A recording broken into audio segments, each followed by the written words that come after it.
Okay, good morning. Second case. Second case is where this one.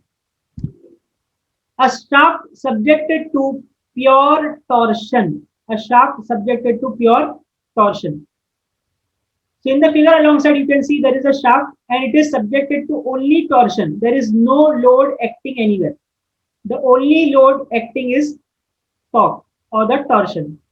So in this case, what is the design procedure? Okay, can anyone tell me? In this case, what can be the design procedure? T upon I P G theta upon L Y. T upon I P G theta upon L. okay, T upon IP is G theta upon L. What do you mean by IP then? Polar moment of inertia. It's a polar moment of inertia. So the thing which you gave is perfect but not complete. So in strength of materials, or you have also studied a torsion equation. Torsion equation says that tau over R. Okay, I will repeat here, which is the most important equation for design of shaft. Tau over R is equal to T by J is equal to G theta by L. This part of the equation, tau over R is equal to T by J, is considered to be as the stiffness criteria. Okay, note down this part. This part of the equation, tau over R is equal to T by J, is known as stiffness criteria for the shaft. And this part, P by J is equal to G theta by L, is known as the rigidity criteria. Rigidity criteria. So we need to design the shaft based on two criteria. First one will be stiffness, second will be rigidity. And if in exam no criteria is mentioned, again listen to me carefully. If in exam it is just like design the shaft, no criteria is mentioned, then you have to select both. You have to design by stiffness also, you have to design by rigidity also. And from this two, whatever highest diameter you get, that will be your final answer. Okay, so let us proceed further with this part. Let us say now, I want to design my shaft based on stiffness. So based on stiffness, I will use the relation this one. Tau over R is equal to T by J. Tau will be known to me because I will be selecting material. So tau will be known to me. So let me first rearrange the equation. So I will get tau over R. R can be written as D by 2 is equal to T divided by J is polar moment of inertia. J is polar moment of inertia and can be written as pi by 32 d raised to 4. So most of the students, what they make a mistake, they write pi by 64. Instead of pi by 32, they write pi by 64. So make a note of this.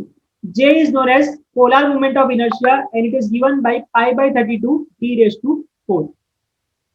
So if I now simplify this term, I will get 2, 1 and 2, 16. Then d here and d here will be get cancelled. So it will be remaining with d cube. So if I write the equation in terms of torque, I will get T is equal to pi by 16. T is equal to pi by 16 tau d cube. T is equal to pi by 16 tau d cube. Tau is known to me because I will be selecting my material. Now in this entire equation, there are two unknowns now. One is T, that is torque, and one is D, which is diameter of shaft. So there is only one equation and there are two unknowns. So we cannot proceed further. But this T can be found out. This T can be found out from the power relation. In question, always power will be given. How much power this shaft has to attain or this shaft has to transmit. So let us say power is given to me. So I have the relation power is equal to 2 pi nt by 60. Do you know this relation? Yes, sir. Okay. Now in this equation, power will be given to me in question. Also N will be given to me. That let us say a shaft is to transmit 30 kilowatt power at 300 rpm. This will be the sentence given. So power is given, N is given. What is unknown in this equation? Torque. Torque. The only unknown in this equation is torque acting on the shaft.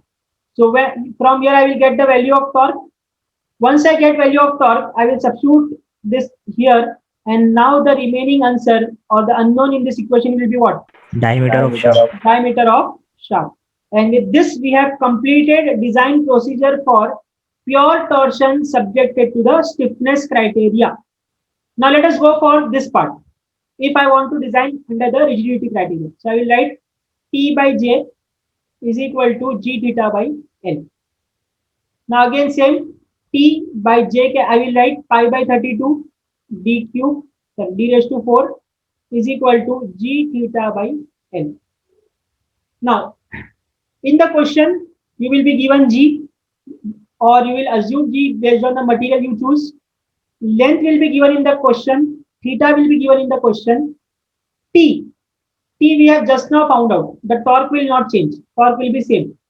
So T is known to me. Now the only unknown in this equation is what? Diameter of shaft. Yes. Again the unknown is diameter of shaft only.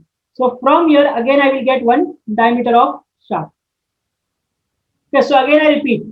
In the question, if in the question it is asked, design a shaft for a stiffness criteria, then this part will be your answer. Let us say part A.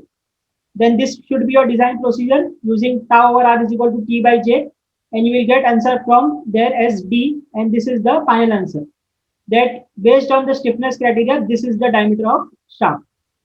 Now suppose in question it is asked, design the shaft based on rigidity criteria. So then you will not use this part, that is tau over r is equal to T by J. You will now use this equation. T by J is equal to G theta by L. And from here you will get the diameter of shaft, which will be the answer for diameter or designing of shaft based on the rigidity criteria. Let this be answer B. Now suppose in the question it is just mentioned design of shaft. No criteria is mentioned.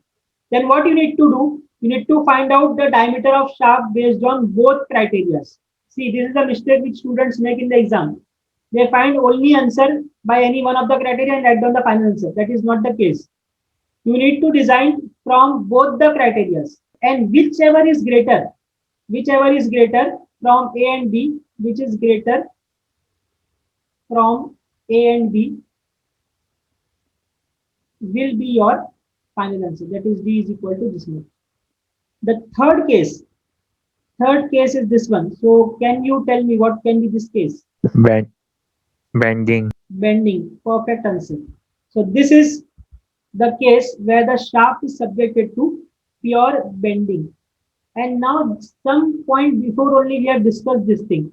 So what kind of shaft is this if it is subjected to pure bending? Axle. Perfect answer. It will be known as the axle.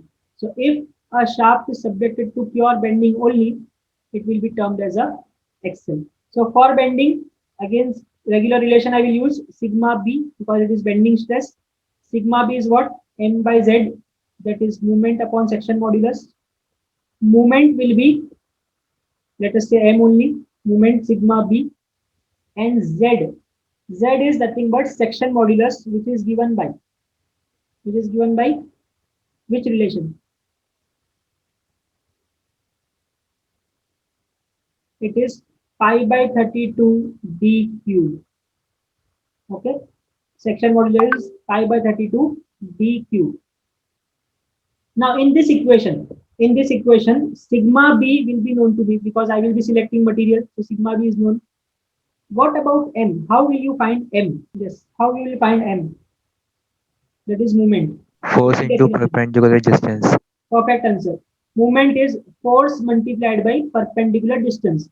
So let us say this part only. Let us say this shaft only. I have like this a shaft, and I am drawing a line diagram. Let us say this is a point A, which is simply supported point. This is point B, again simply supported. And let us say there is a load applied exactly at the center of load W. Let us say which is equal to 10 kilonewton. And this distance is given to us as 1 meter and 1 meter. And let us say this is point C. Now, if this is 10 kilonewton, by geometry I know that this will be 5 kilonewton and this will also be 5 kilonewton because it is symmetric. So the total downward load should be equal to total upward load. Now I got the relation. I can now find moment. So moment about A. I will write here moment about A. If I take moment about A, this is making a clockwise movement. So it will be negative. So it will be minus 10 into 1. So I will get answer minus 10. Is it correct or I am making some mistake? Reaction force be added. Yes. Every force should be considered. Every force should be considered.